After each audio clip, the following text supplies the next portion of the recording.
جو شخص یہ دعویٰ کرے کہ اس کے پاس ستاروں کا علم ہے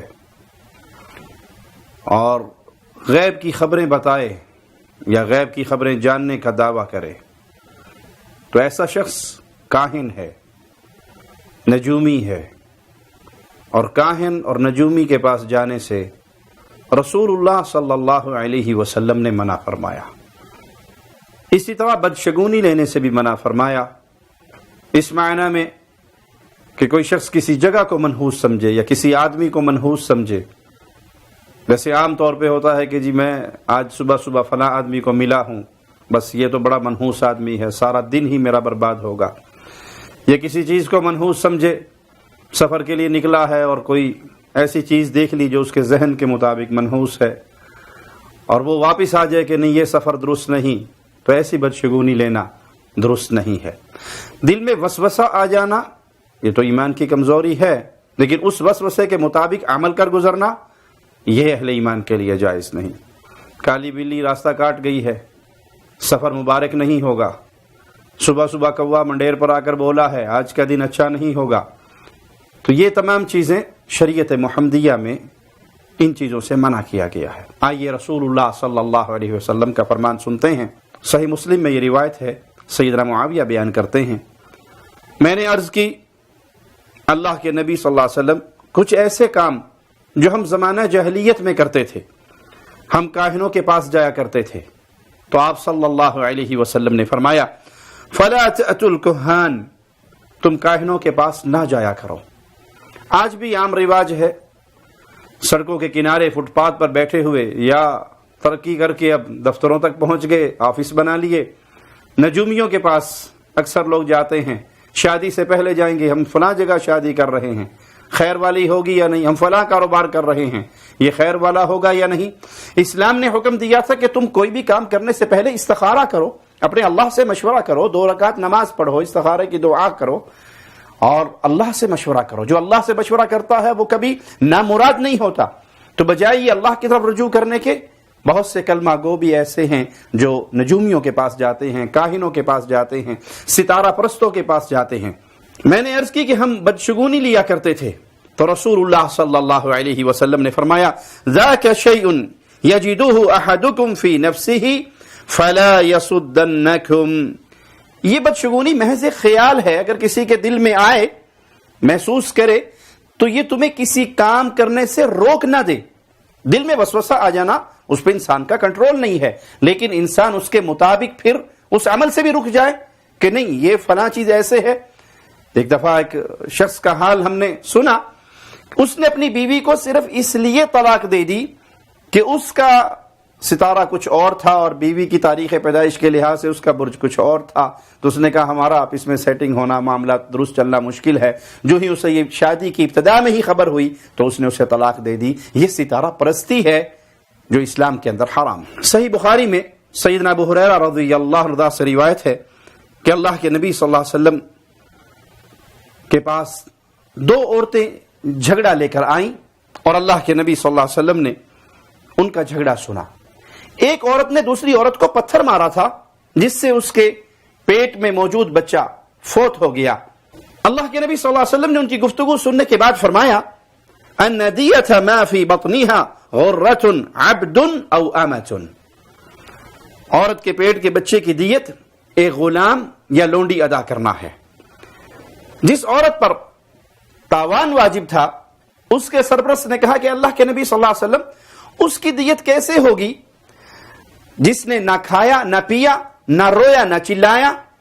تو اللہ کے نبی صلی اللہ علیہ وسلم نے اس کی یہ گفتگو جو قافیہ ملا کر اس نے یہ گفتگو کی، یہ گفتگو سننے کے بعد اللہ کے نبی صلی اللہ علیہ وسلم نے فرمایا انما هذا من اخوان الکہان، یہ تو کاہنوں کا بھائی معلوم ہوتا ہے، اس کا طرز کلام، اس کی گفتگو کا سٹائل وہ کاہنوں جیسا ہے، وہ بھی اسی طرح گفتگو کرتے ہیں، تو یہ کاہنوں کا بھائی محسوس ہوتا ہے۔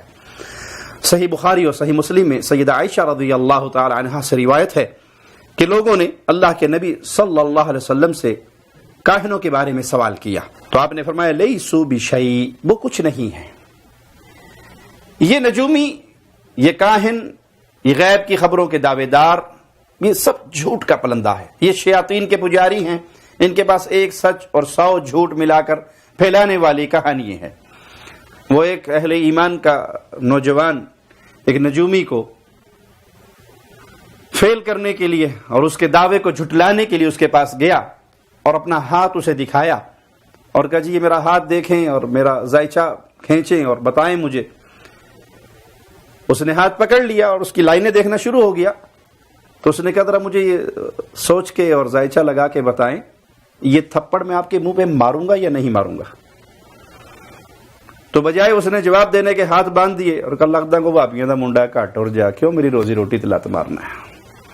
کیوں؟ اگر وہ دعویٰ غیب کا کر رہا ہے اور کہے تو مارے گا تو یہ روک لے گا, تب اس کا دعویٰ جھوٹا, اور اگر کہے نہیں مارے گا تو یہ رکھ کے مارے گا, تب اس کا دعویٰ جھوٹا. تو یہ خبر ہمیں رسول اللہ صلی اللہ علیہ وسلم نے دی, لیسوا بشیء, یہ کچھ نہیں ہے, ان کے پلے میں کچھ نہیں ہے. اور جاہل بے وقوف لوگوں کو ہم نے یہاں تک دیکھا کہ وہ ایسے نجومی کے پاس جاتے ہیں, ایسے کاہن کے پاس جاتے ہیں جس نے ایک بے زبان جانور رکھا ہوا ہے, طوطا پالا ہوا ہے, اور چند پڑیے اس نے اپنے دراز میں رکھی ہوئی ہیں, اور جو ہی وہ آتا ہے طوطا چکر لگاتا ہے اور ایک پڑی اٹھا کر دے دیتا ہے اور یہ اس کو بتا دیتا ہے تمہاری یہ شادی بیکار ہوگی, کامیاب ہوگی, ناکام ہوگی, کاروبار اچھا ہوگا. تمہیں اللہ نے اشرف المخلوقات بنایا اور بدعقیدگی نے تمہیں ذلت کی کس دلدل کے اندر گرا دیا. صحابہ نے کہا اللہ کے نبی صلی اللہ علیہ وسلم وہ بعض دفعہ ایسی بات کہہ لیتے ہیں جو سچی بھی نکلتی ہے, آپ کہہ رہے ہیں وہ کچھ بھی نہیں, حالانکہ ان کی کوئی بات بعض دفعہ سچی بھی ہوتی ہے. تو رسول اللہ صلی اللہ علیہ وسلم نے فرمایا تلک الکلمۃ من الحق, یہ وہ سچی بات جب اللہ مالک کی طرف سے فیصلہ ہوتا ہے تو آسمان دنیا کے قریب جنات فرشتوں کا کلام سن کے اس کو اچک لیتے ہیں اور وہ بھاگتے ہیں پھر جنات اپنے کاہنوں کی طرف, نجومیوں کی طرف, اور ان کے کان میں وہ بات ڈال دیتے ہیں جس میں وہ 100 جھوٹ ملا کر پبلک کے اندر نشر کر دیتے ہیں. اب وہ پبلک 100 جھوٹ تو بھول جاتی ہے, لیکن کسی نجومی کی کوئی ایک بات سچی ہو گئی تو سال ہر سال تک اس کی خبریں نشر رہیں گی, مشہور ہوتا رہے گا اس نے فلاں دعویٰ کیا تھا اور وہ اس کا فلاں دعویٰ درست ہو گیا. بھائی اس کا یہ دعویٰ کرنا غیب کے امور میں کہ یہ ایسا کر لے گا, اس سال میں یہ ہوگا, فلاں سال میں یہ ہوگا, فلاں کی موت ہوگی, فلاں کی زندگی ہوگی, فلاں کے گھر یہ ہوگا, یہ اس کا دعویٰ دلیل ہے کہ یہ نجومی ہے, یہ کاہن ہے. اس کے پاس جانا, اس سے سوال کرنا, اس کی بات کی تصدیق کرنا, یہ تمام چیزیں شریعت محمدیہ میں حرام ہے. سیدنا عبداللہ ابن عمر کی اہلیہ بیان کرتی ہیں پیارے نبی صلی اللہ علیہ وسلم کی زوجہ محترمہ سے کہ اللہ کے نبی صلی اللہ علیہ وسلم نے فرمایا من اتی عرافا فسألہ عن شیء, کوئی شخص کاہن کے پاس آیا اور اس سے کوئی چیز اس نے پوچھی, ثم لم تقبل له صلاة 40 لیلہ, کاہن کے پاس آ کے اس نے سوال کیا, اس کی سزا کیا ہوگی, اس کی نحوست کیا ہوگی کہ اللہ تعالی پھر 40 راتوں تک اس کی کوئی نماز قبول نہیں کرتا. ابو ہریرہ بیان کرتے ہیں کہ رسول اللہ صلی اللہ علیہ وسلم نے فرمایا من اتی کاہنا او عرافا فصدقه بما یقول, پہلے میں سزا کیا ہے کہ اس نے آ کر سوال کیا تو 40 راتوں تک اس کی نماز قبول نہیں ہوگی. دوسری روایت جو مسند احمد میں ہے, اس نے آ کے سوال کیا اور پھر اس نے جو جواب دیا اس کی تصدیق کر دی, ہاں آپ نے جو کہا ٹھیک کہا. نتیجہ کیا نکلا, فقد کفر بما انزل علی محمد صلی اللہ علیہ وسلم, اس نے کفر کیا اس چیز کا جو محمد پہ نازل ہو, یعنی شریعت محمدیہ کا کفر کیا. اتنا بڑا گناہ ہے کسی کاہن کے پاس جانا, اس سے بات پوچھنا اور پھر اس کی تصدیق کرنا کہ وہ کتنا بڑا جرم کر رہا ہے. فقد کفر بما انزل علی محمد صلی اللہ علیہ وسلم. یہ وعید چھوٹی وعید نہیں ہے, یہ بہت بڑی وعید ہے کہ اس نے اس شریعت کا کفر کیا, اس چیز کا کفر کیا جو محمد صلی اللہ علیہ وسلم پہ نازل ہوئی. ابو مسعود انصاری بیان کرتے ہیں ان رسول اللہ صلی اللہ علیہ وسلم نہا عن ثمن الكلب ومہر البغی وحلوان الکاہن, اللہ کے نبی صلی اللہ علیہ وسلم نے کتے کی قیمت اس کو حرام قرار دیا, شوق سے لوگ کتے خریدتے ہیں، کتے بیچتے ہیں. کتے کو خریدنا بھی حرام ہے، کتے کو بیچنا بھی حرام ہے، اس کی قیمت حرام ہے. اسی طرح زانیہ کی اجرت حرام ہے، بدکار کی اجرت حرام ہے. اور کاہن کو جو شیرنی دی جاتی ہے، اس کو اس سے سوال کرنے کے بعد جو اس کے پیسے دیے جاتے ہیں، اس کو بھی رسول اللہ صلی اللہ علیہ وسلم نے ان چیزوں سے منع کیا. 3 چیزوں سے منع کیا. کتے کی قیمت، اگرچہ بعض فقہا نے لکھا ہے کہ اگر شکار کے لیے کتا ہے تو اس کا ایک الگ ماجرا ہے، لیکن حدیث منع کرتی ہے کتے کی قیمت لینے سے، اس کو منع کرتی ہے.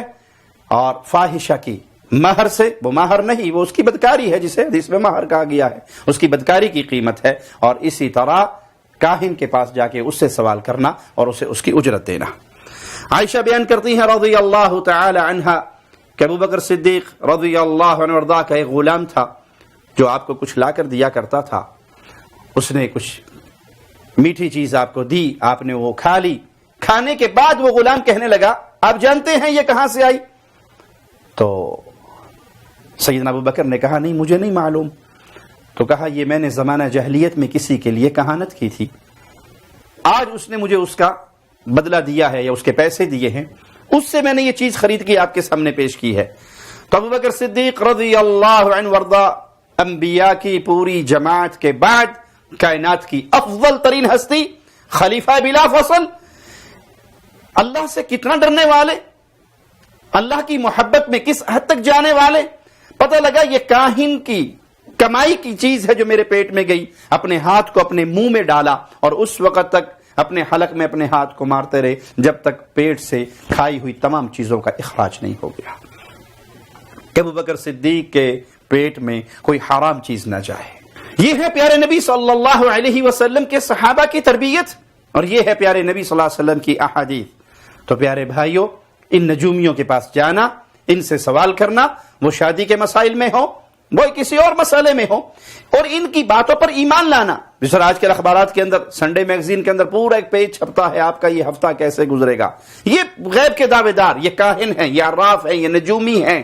ان کے پاس جانا بھی حرام ہے، ان سے بات پوچھنا بھی حرام ہے، اور ان کی باتوں کی تصدیق کرنا بھی حرام ہے. اللہ ہمیں توحید کا فہم عطا فرمائے، پیارے نبی صلی اللہ علیہ وسلم کی احادیث پہ عمل کرنے والا بنائے. اقول قولی هذا واستغفر اللہ لی ولکم ولسائر المسلمین. آپ کی شان شوکتوں سے الگ دوسری